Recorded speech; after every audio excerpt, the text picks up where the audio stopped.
How to fix unable to initialize SteamAPI error on Windows. 1. Allow the Steam app through your firewall. 2.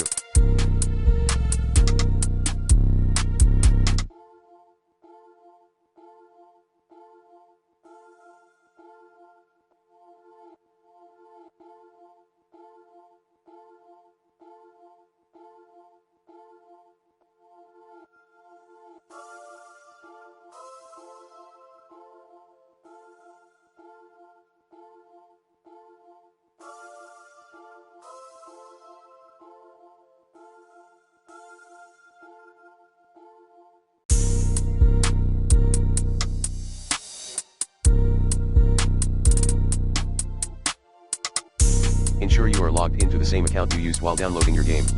3.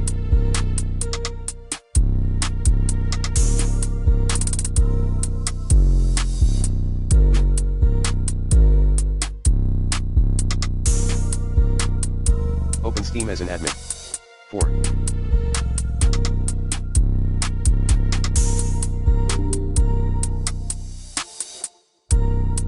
Leave Steam beta.